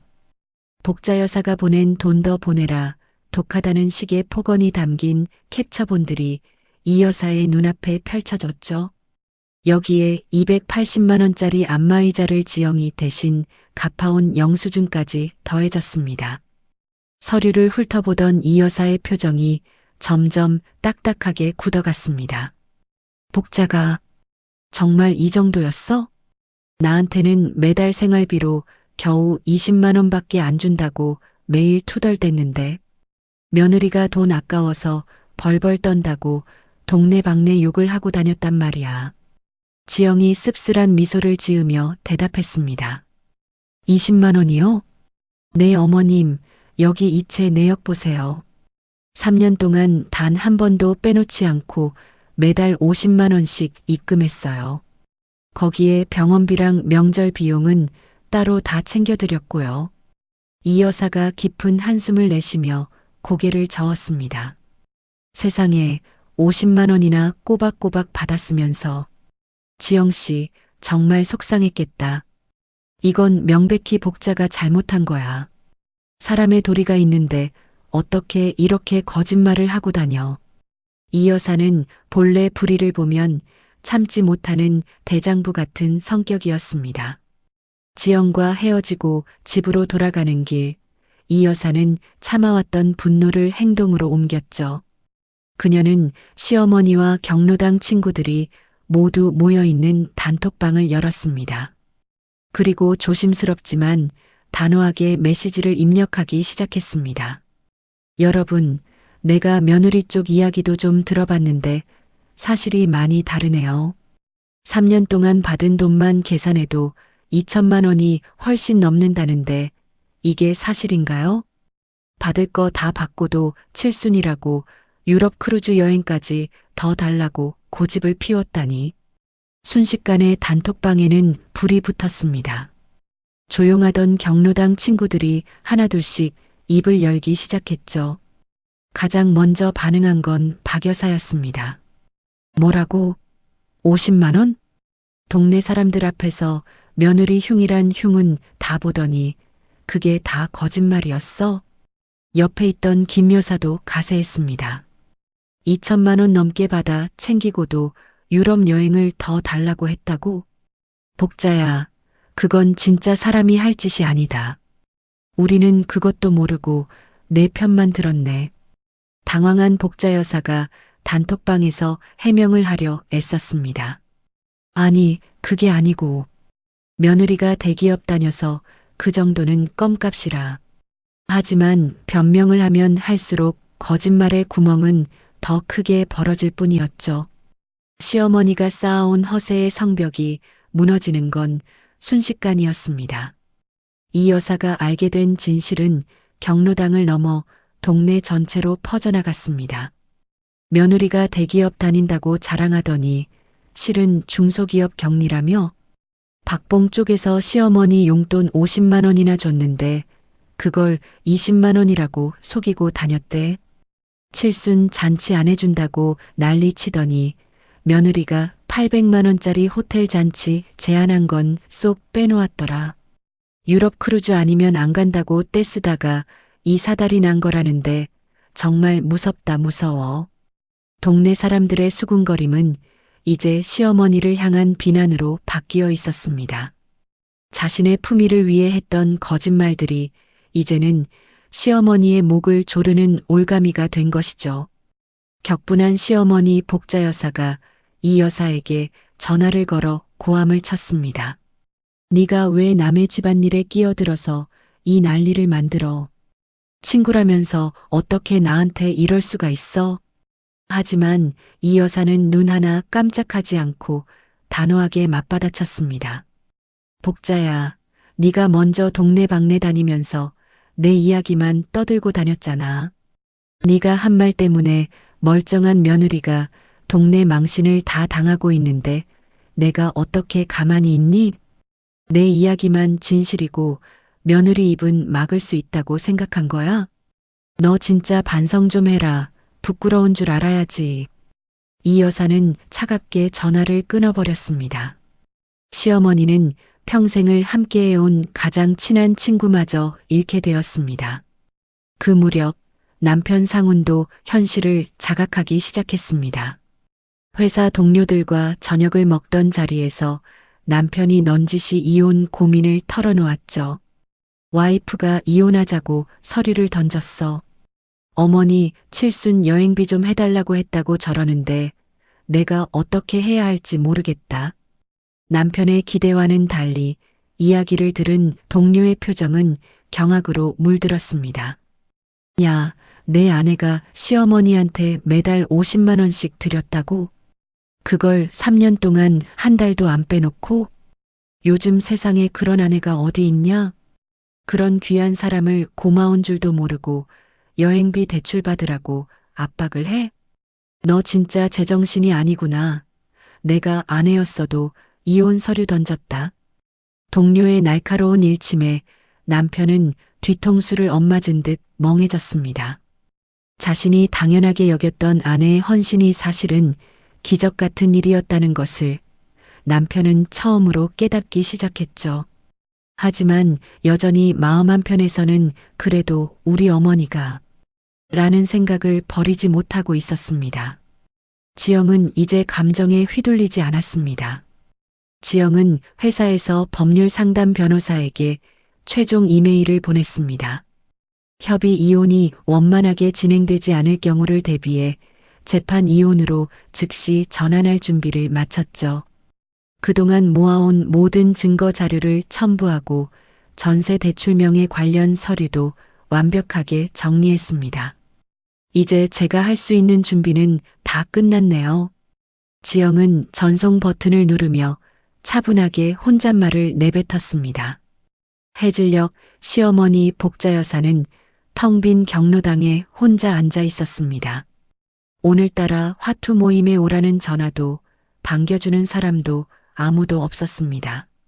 초조한 마음에 핸드폰을 열어보았지만 활발했던 단톡방은 죽은 듯 조용했죠. 새로 올라온 메시지는 하나도 없었습니다. 사람들의 차가운 시선이 어둠처럼 경로당 안으로 스며드는 기분이었습니다. 시어머니의 얼굴에 생전 처음 느껴보는 막연한 불안감이 스치고 지나갔습니다. 화려한 유럽 크루즈를 꿈꾸던 그녀의 세계에 거대한 균열이 가기 시작한 순간이었습니다. 그녀가 외롭게 지키고 있던 거실에는 차가운 정막만이 감돌고 있었습니다. 이혼을 선포한 지 2주라는 시간이 흘렀습니다. 지영은 담담한 표정으로 법원 청사 건물을 걸어 나왔죠. 방금 협의 이혼 의사 확인 신청서를 정식으로 제출하고 오는 길입니다. 혹시라도 남편이 끝까지 버티며 동의하지 않을 경우를 대비해 지영은 변호사와 함께 재판 이혼 절차도 꼼꼼하게 병행하고 있었습니다. 지영 씨, 그동안의 이체 내역과 녹취록을 보니 정황이 뚜렷해요.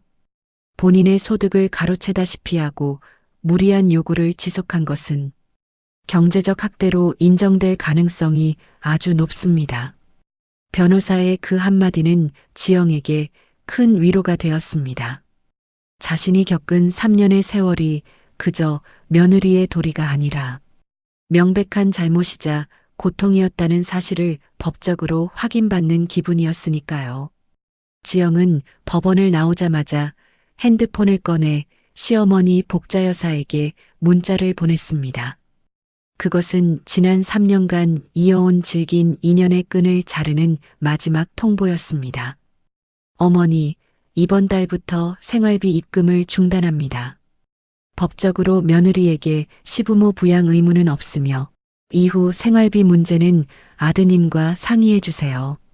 문자를 전송하자마자 1분도 채 되지 않아 핸드폰이 미친 듯이 울리기 시작했습니다. 복자 여사였습니다. 지영은 수신 거절 버튼을 누르고 울리는 전화를 차분히 지켜보았죠. 전화를 받지 않자 이번에는 카카오톡과 문자 메시지가 폭포수처럼 쏟아졌습니다. 야, 너 지금 제정신이야? 매달 주던 돈을 갑자기 끊으면 나는 뭐 먹고 살라는 거야? 네가 그러고도 사람이야? 너 아주 못된 년이구나. 내가 굶어 죽어도 너는 눈 하나 깜짝 안 할 년이지? 이 은혜도 모르는 년아, 천벌을 받을 거다. 지영은 손가락 하나 까딱하지 않고 쏟아지는 폭언들을 하나하나 캡처했습니다. 분노로 일그러진 시어머니의 문자들은 이제 지영의 승소를 위한 완벽한 증거 자료가 되어 차곡차곡 저장되었죠. 지영이 생활비를 끊자마자 그 불똥은 고스란히 남편에게 튀었습니다. 복자 여사는 곧장 아들인 남편에게 전화를 걸어 소리를 질렀습니다. 상훈아, 내 마누라가 미쳤나 보다. 생활비를 딱 끊어버렸어. 당장 이번 달 관리비랑 쌀값은 어쩔 거니? 너라도 당장 50만 원 보내라. 남편은 갑작스러운 어머니의 요구에 뒷머리를 극적이며 계산기를 두드렸습니다. 남편의 월급은 세후 280만 원이죠. 지금까지는 지영의 월급으로 전세 대출 이자를 내고 식비와 잡비를 해결하며 시어머니의 용돈 50만 원까지 감당해 왔습니다. 하지만 이제는 달랐습니다. 자신의 월급에서 대출이자 일부를 떼고 차량 유지비와 보험료 그리고 최소한의 자기 생활비를 빼고 나니 통장은 이미 바닥을 보이고 있었죠. 남편은 처음으로 눈앞이 캄캄해지는 현실과 마주했습니다. 어머니, 제 월급으로 50만 원을 보내는 건 도저히 안 돼요. 지금 제 용돈도 줄여야 할 판이라니까요. 남편은 그제야 깨달았습니다. 지영이 매달 50만 원을 만들기 위해 얼마나 자신의 입을 아끼고 낡은 구두를 고쳐 신으며 버텼는지 말이죠. 그가 당연한 효도라고 치부했던 그 돈의 무게가 이제야 그의 어깨를 짓누르기 시작했습니다. 하지만 지영의 반격은 여기서 끝이 아니었습니다. 그날 저녁 지영은 퇴근한 남편에게 서류 봉투 하나를 더 건넸습니다. 여보, 이거 읽어봐. 남편이 의아한 표정으로 서류를 확인하자 금세 얼굴이 흑빛으로 변했습니다. 이게 뭐야? 집을 비워달라고? 응, 정식 통보야. 이 집 전세 대출 내 명의로 된 거고 내 신용으로 받은 거야. 이혼 절차 시작됐으니까 당신이랑 같이 살 이유 없어. 한 달 시간 줄 테니까 짐 정리해서 나가줘. 남편은 억울하다는 듯 소리쳤습니다. 야, 그래도 우리가 부부인데 어떻게 이렇게 길바닥으로 내쫓아? 내가 갈 데가 어디 있다고. 지영은 차갑게 미소 지으며 대답했습니다. 당신이 그렇게 좋아하는 어머니 집으로 가면 되잖아. 거기 당신 방 아직 그대로 있잖아. 남편은 멘붕에 빠졌습니다. 남편의 명의로는 지금 당장 원룸 하나 얻을 보증금조차 없었죠. 결국 그는 짐가방을 싸서 어머니의 좁은 아파트로 기어 들어갈 수밖에 없는 처지가 되었습니다. 마침내 복자 여사가 그토록 기다리던 칠순 당일이 되었습니다. 하지만 그녀가 상상했던 화려한 크루즈도 호텔 연회장도 없었습니다. 동네 사람들에게 우리 며느리가 크게 쏜다며 자랑을 늘어놓았던 복자 여사의 체면은 이미 바닥을 치다 못해 지하까지 뚫고 들어갔죠. 잔치는 열리지 않았고 동네에는 며느리가 이혼 서류 던지고 도망갔다는 소문만 무성했습니다. 결국 복자 여사는 동생인 작은 시어머니와 조카 몇 명을 집으로 불러 모았습니다. 하지만 분위기는 싸늘하기만 했죠. 식탁 위에는 초라한 미역국 한 그릇과 시장에서 사온 저렴한 케이크 하나가 전부였습니다. 복자 여사는 혹시나 하는 마음에 큰언니에게 전화를 걸었지만 큰언니는 끝내 전화를 받지 않았습니다. 공짜로 유럽 크루즈를 탈 수 있다는 희망이 사라지자 언니마저도 동생의 칠순에는 관심조차 없었던 겁니다. 유럽 여행에 공짜로 끼어가려 지영을 압박했던 친척들의 본 모습도 적나라하게 드러났습니다. 작은 어머니는 밥을 먹는 둥 마는 둥 하더니 서둘러 일어섰습니다. 언니 미안한데 나도 요즘 형편이 너무 어려워서 오래 못 있겠네. 여행도 취소됐는데 뭐 다음에 조용히 밥이나 한 끼 먹자. 그렇게 당당하게 효도를 외치던 조카들도 핑계를 대며 하나둘 빠져나갔습니다. 이모, 저 갑자기 회사에 급한 일이 생겨서요. 복자 여사는 텅 빈 거실을 보며 허망함에 휩싸였습니다. 그녀가 돈이 있고 허세를 부릴 수 있을 때만 곁을 지키던 사람들이 실속이 없어지자마자 차갑게 등을 돌린 것이죠. 자신이 평생 일궈온 인간관계가 얼마나 모래성 같았는지 복자 여사는 비로소 뼈저리게 느끼기 시작했습니다. 칠순 잔치가 끝난 어두운 밤, 복자 여사는 홀로 방 안에 앉아 있었습니다. TV도 켜지 않은 정적 속에서 그녀는 먼지 쌓인 앨범 하나를 꺼냈죠. 앨범 속에는 상훈이 아장아장 걷던 시절의 사진과 젊은 날 남편과 행복하게 웃고 있는 자신의 모습이 담겨 있었습니다. 그녀는 사진을 어루만지며 잠시 생각에 잠겼습니다. 내가 정말 원했던 게 극간 여행이었나? 아니면 그냥 친구들 앞에서 기죽지 않고 대접받고 싶었던 건가? 잠시 후회의 감정이 스치듯 지나갔지만 그녀는 곧 고개를 저으며 입술을 깨물었습니다. 그래도 그렇지, 며느리라는 년이 시어머니 칠순에 어떻게 이래? 지가 좀 참으면 모두가 행복했을 텐데 정말 독한 년이야. 복자 여사는 여전히 자신의 욕심이 어떤 결과를 초래했는지 완벽하게 깨닫지 못한 채 지영을 원망하는 것으로 자기 합리화를 하고 있었습니다. 한편 남편 상우는 커다란 캐리어를 끌고 시어머니 집 작은 방에 짐을 풀었습니다. 한때 자신의 신혼집이었던 넓은 거실 대신 쾌쾌한 냄새가 나는 좁은 방에 앉아 있으니 비참함이 밀려왔죠. 그는 습관적으로 핸드폰을 꺼내 지영의 연락처를 찾아보았습니다. 하지만 차마 통화 버튼을 누를 용기는 없었죠. 화면 너머로 보이는 지영의 프로필 사진 속에는 3년 전 결혼식 날 세상을 다 얻은 듯 환하게 웃고 있는 지영의 모습이 있었습니다. 그 환했던 미소가 이제는 자신을 향한 비웃음처럼 느껴져 상우는 핸드폰을 덮고 어둠 속으로 몸을 웅크렸습니다. 경고했던 그들의 세계가 처참하게 무너져 내린 밤이었습니다. 이혼 절차가 한창 진행 중인 어느 토요일 아침이었습니다. 창틈으로 스며드는 햇살이 유난히 포근하게 느껴지는 날이었죠. 지영은 평소라면 상상도 못했을 시각인 오전 10시에 천천히 눈을 떴습니다. 예전 같았으면 새벽부터 울려댔을 시어머니의 독촉 전화가 없는 첫 번째 주말이었습니다. 지영아, 오늘 아침은 뭐 해 먹니? 빨리 와서 거실 바닥 좀 닦아라. 환청처럼 들리던 그 날카로운 목소리 대신 방 안에는 고요한 평화만이 가득했습니다. 지영은 침대에서 일어나 기지개를 크게 켜며 창문을 활짝 열었습니다. 쏟아져 들어오는 눈부신 햇살을 맞으며 지영은 입가에 번지는 미소를 숨기지 않았죠. 아, 정말 좋다. 누구의 눈치도 보지 않고 맞이하는 이 평범한 아침이 지영에게는 세상 무엇보다 큰 선물처럼 느껴졌습니다. 지영은 주방으로 가 커피를 한 잔 내리며 새로운 통장 하나를 꺼냈습니다.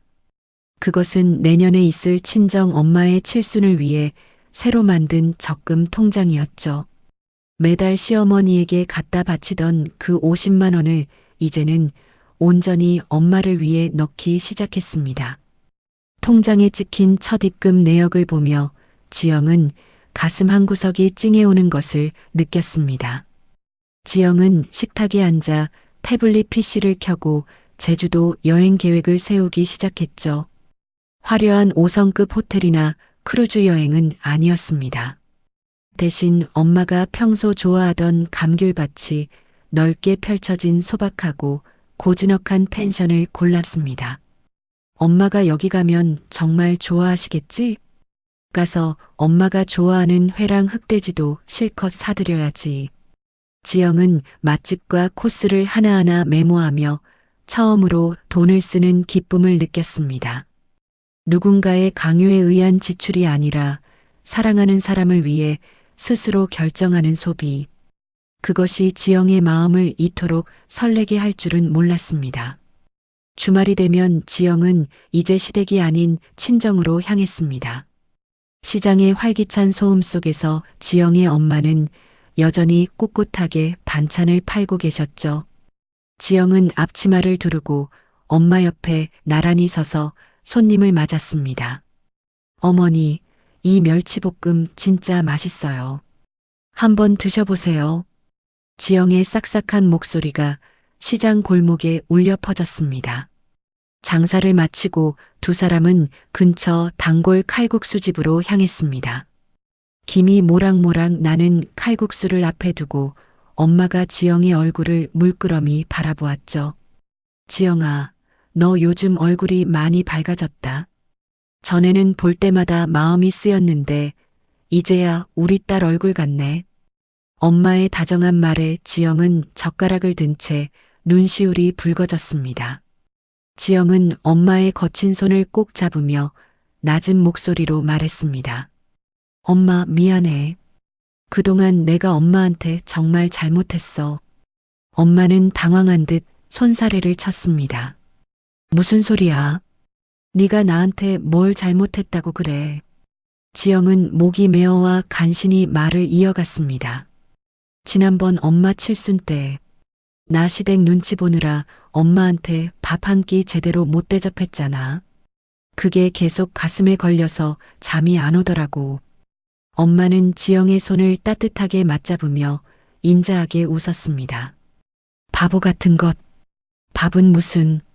네가 이렇게 건강하고 행복하게 웃고 있는 게 나한테는 세상에서 제일 맛있는 밥이야. 엄마 걱정은 하지 말고 너부터 잘 챙겨. 알았지? 엄마의 그 한마디에 지영은 참아왔던 눈물 한 방울을 툭 떨어뜨렸습니다. 집으로 돌아온 지영은 그동안 미뤄두었던 자신만의 시간들을 하나씩 채워나갔습니다. 가장 먼저 한 일은 회사 근처 요가 학원에 등록하는 것이었죠. 몸을 비틀고 숨을 깊게 내뱉을 때마다 몸 안에 쌓였던 독소들이 빠져나가는 기분이었습니다. 퇴근 후에는 오래전 사두고 한 페이지도 넘기지 못했던 책들을 꺼내 읽었습니다. 주말 저녁에는 대학 시절 친구들도 다시 만나기 시작했죠. 야, 지영아. 너 진짜 분위기 달라졌다. 예전에는 얼굴에 근심이 가득하더니 지금은 꼭 대학 때 너로 돌아온 것 같아. 친구들의 진심 어린 칭찬에 지영은 소리내어 크게 웃었습니다. 잃어버렸던 진짜 지영의 모습이 조금씩 돌아오고 있었던 겁니다. 심리적인 안정이 찾아오자 회사 업무에서도 놀라운 변화가 생겼습니다. 항상 피곤에 찌들어 실수를 하지 않을까 전전긍긍하던 예전의 모습은 온데간데 없었죠. 지영은 자신의 전문성을 살려 회사 재무 구조를 분석한 리포트를 자발적으로 작성했습니다. 평소 묵묵히 일만 하던 지영의 돌발적인 행동에 상사는 깜짝 놀랐습니다. 지영 씨, 이런 분석 역량이 있었어? 내용이 아주 날카롭고 좋은데. 그동안 너무 조용히만 있어서 내가 몰랐나 보네. 상사의 극찬과 함께 회사 내에서는 지영의 승진 이야기가 조심스럽게 흘러나왔습니다. 지영은 자신의 가치를 인정받는다는 것이 얼마나 삶을 활기차게 만드는지 새삼 깨달았습니다.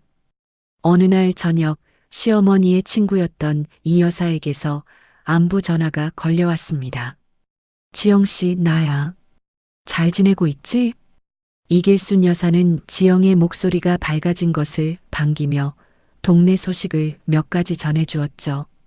그 복자 말이야. 요즘 경로당에도 잘 안 나와. 사람들이 수군거리니까 자존심 상해서 집 안에만 틀어박혀 있다더라.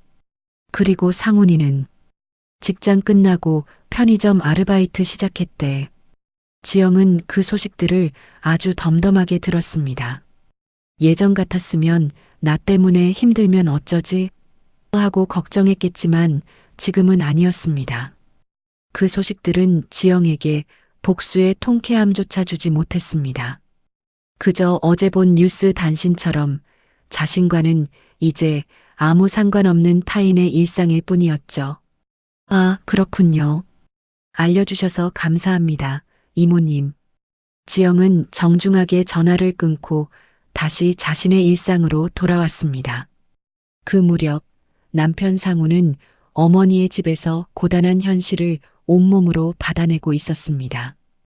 퇴근하고 돌아오면 반겨주는 아내 대신 날선 잔소리를 퍼붓는 어머니가 있었죠. 상훈아, 국이 이게 뭐니? 싱거워서 못 먹겠다. 너는 왜 빨래를 제때제때 안 해놓니? 집안꼴이 이게 뭐야? 내가 너를 어떻게 키웠는데?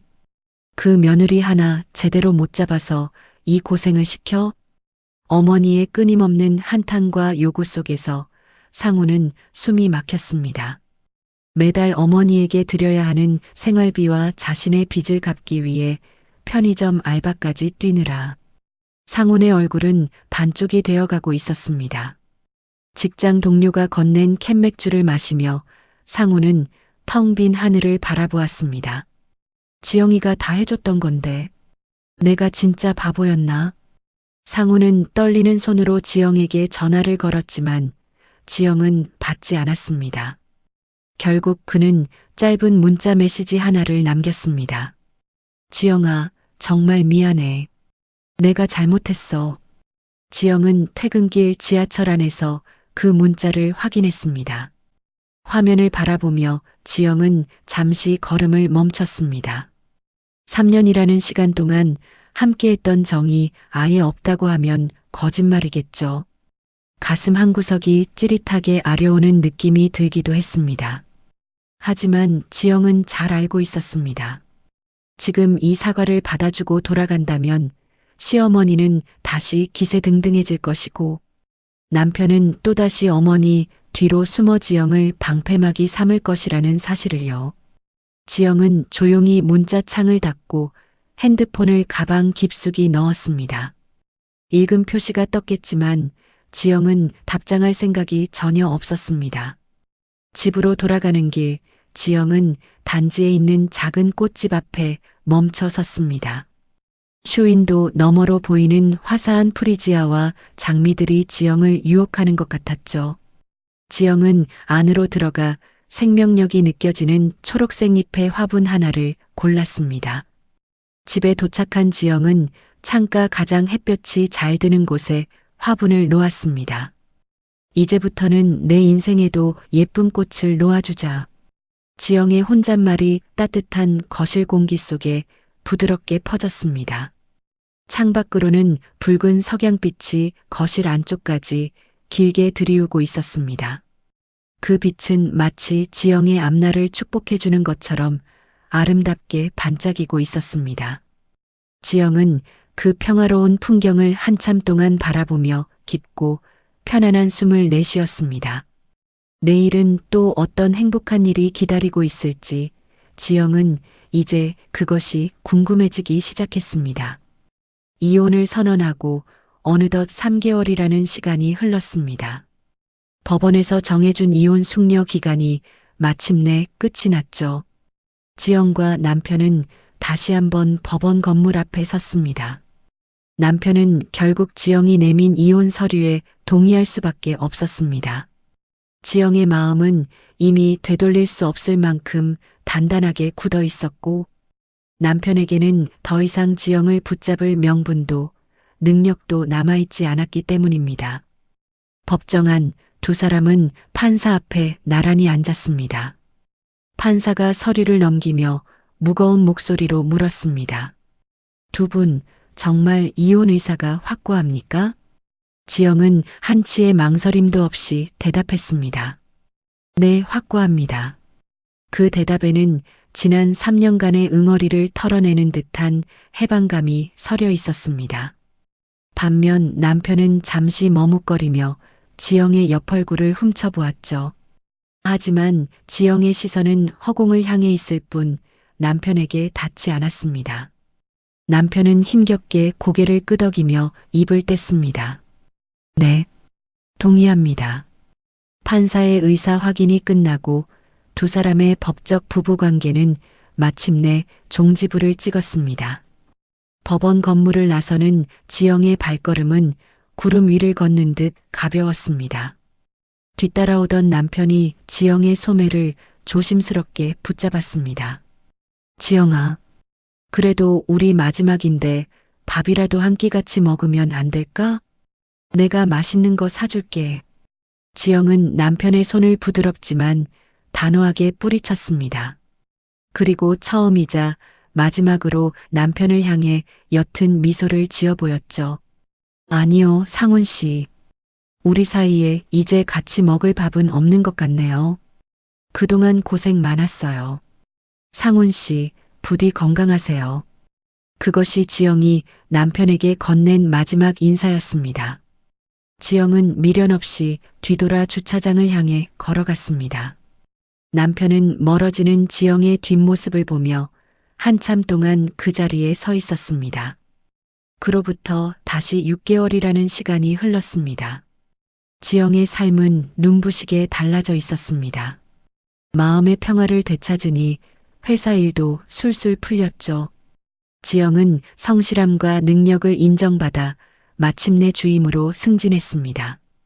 그동안 시댁에 퍼부었던 돈을 오롯이 자신을 위해 저축하기 시작하자 통장 잔고는 처음으로 500만 원을 훌쩍 넘겼습니다. 지영은 퇴근길에 친정 엄마의 집으로 향했습니다. 품 안에는 내년에 있을 엄마의 칠순을 위해 미리 준비한 제주도 여행 티켓이 들어 있었죠. 엄마, 이거 봐. 지영이 내민 봉투를 열어본 엄마의 손이 가늘게 떨렸습니다. 이게 뭐냐?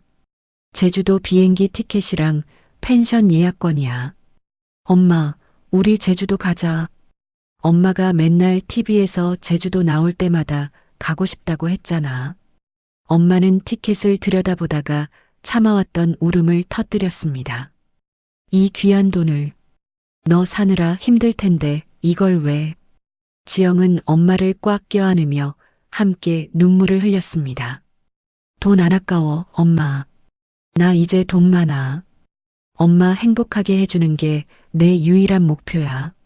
모녀는 서로의 온기를 느끼며 한참 동안 부둥켜 안고 있었습니다. 반면 시어머니 복자 여사의 삶은 황량하기 그지없었습니다. 복자 여사는 여전히 아들 상훈과 함께 좁은 아파트에서 살고 있었죠. 하지만 예전처럼 며느리가 보내주던 50만 원의 풍요로움은 사라진 지 오래였습니다. 상훈의 빠듯한 월급으로는 관리비와 대출 이자를 내고 나면 남는 게 거의 없었죠. 복자 여사는 이제 50만 원 용돈은커녕 반찬값 1,000원 한 장에도 벌벌 떨어야 했습니다. 경로당 친구들 사이에서도 그녀의 위상은 바닥으로 떨어졌습니다. 지영에게 했던 거짓말과 무리한 요구들이 동네방네 소문이 난 탓이었죠. 복자네 며느리가 오죽했으면 이혼 서류를 던졌겠어. 있을 때 잘하지, 저러니 아들 앞길까지 막지. 사람들의 수군거림이 뒤따르자 복자 여사는 이제 경로당에도 나가지 못하고 집안에만 틀어박혔습니다. 어느 날 오후 복자 여사는 홀로 동네 마트를 찾았습니다. 사람들의 눈을 피해 구석진 곳에 있는 할인 코너로 향했죠. 그곳에서 유통기한이 임박해 반값 딱지가 붙은 도시락 하나를 골라 들었습니다. 예전에 지영이 반찬을 해오면 이런 걸 먹으라고 가져왔냐며 타박하고 나는 할인 식품 먹느니 굶는다고 큰 소리치던 자신의 모습이 떠올라 입맛이 썼습니다. 집으로 돌아온 그녀는 텅 빈 거실에 앉아 TV를 켰습니다. 하지만 화려한 화면 속 이야기는 눈에 들어오지 않았죠. 문득 지영이 매달 빠짐없이 계좌로 보내주던 50만 원이 가슴을 시리게 찔렀습니다. 그때는 그게 참 당연한 줄 알았는데 그게 지영이의 피 같은 돈이고 지영이의 마음이었다는 걸 왜 몰랐을까? 그녀는 핸드폰을 들어 지영의 번호를 눌러보려 했지만 끝내 걸지는 못했습니다.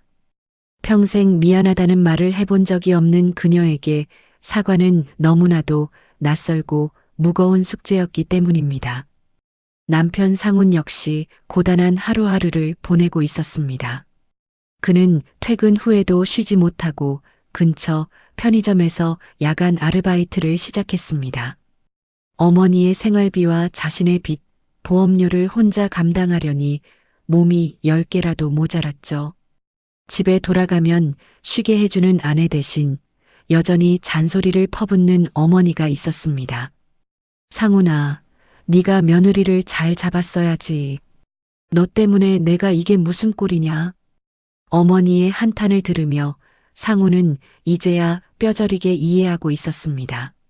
지영이 지난 3년 동안 이 집에서 얼마나 외로웠을지, 자신과 어머니 사이에서 얼마나 숨이 막히고 지쳤을지 말입니다. 그는 텅 빈 편의점 계산대 앞에 앉아 지영의 연락처를 열어보았습니다. 하지만 전화를 걸어도 없는 번호라는 기계음만 돌아올 뿐이었죠. 지영은 이미 그의 세계에서 완벽하게 사라진 뒤였습니다. 시간은 흘러 마침내 지영과 엄마의 제주도 여행날이 되었습니다. 푸른 감귤밭이 내려다 보이는 소박한 펜션의 마루. 지영과 엄마는 나란히 앉아 새콤달콤한 귤을 까먹고 있었습니다. 바다에서 불어오는 시원한 바람이 두 사람의 머리카락을 기분 좋게 간지럽혔죠. 엄마가 지영의 손을 꼭 잡으며 물었습니다. 지영아, 너 지금 행복하니? 지영은 귤 한쪽을 정성스레 까서 엄마의 입에 넣어주며 환하게 웃었습니다. 응, 엄마. 나 지금 진짜 행복해. 지영은 먼 바다를 바라보며 조용히 마음속 이야기를 시작했습니다. 시어머니는 저를 못된 년이라고 했죠. 맞아요. 저는 기꺼이 못된 년이 되기로 했어요. 남의 눈치만 보면서 가짜 착한 며느리로 사느니 차라리 욕 좀 먹더라도 못된 년으로 살면서 제 진짜 삶을 찾는 게 훨씬 낫다고 생각했어요. 3년간 쏟아부은 2,340만 원이라는 돈, 사실 아까울 수도 있겠죠. 하지만 저는 그 돈이 아까워서 이혼을 선택한 게 아니에요. 제 진심과 마음이 아무렇지도 않게 짓밟히는 걸 더 이상 견딜 수 없었을 뿐이죠. 매달 50만 원을 보내면서 고맙다는 말 한마디 듣지 못한 게, 그 모든 희생이 당연하다는 말로 무시당한 게 돈보다 수천 배는 더 아팠거든요. 지영은 엄마의 어깨에 머리를 살며시 기대었습니다. 지금 저는 제가 직접 번 돈으로 엄마와 이곳 제주도에 와 있어요. 비록 화려한 5성급 호텔도 아니고 유럽 크루즈 여행도 아니지만 동네 횟집에서 소박하게 먹는 자리돔 회 한 접시가 오늘 우리의 성찬이에요. 하지만 저는 이게 진짜 행복이라고 믿어요. 내 돈으로 내가 진심으로 사랑하는 사람에게 내 마음을 가득 담아 쓸 수 있다는 것. 그 누구의 눈치도 보지 않고 온전한 내 인생을 즐길 수 있다는 것. 이게 바로 제가 그토록 원하던 행복입니다. 지영은 잠시 말을 멈추고 이 이야기를 듣고 있을 누군가를 향해 진심 어린 메시지를 남겼습니다.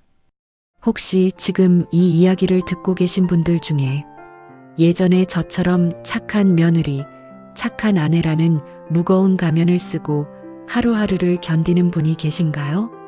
그렇다면 저는 꼭 이 말을 전해드리고 싶어요. 가끔은 못된 년이 되셔도 괜찮습니다.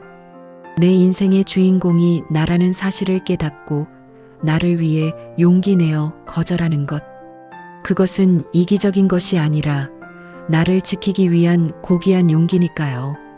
해가 뉘엿뉘엿 저무는 제주도의 바닷가.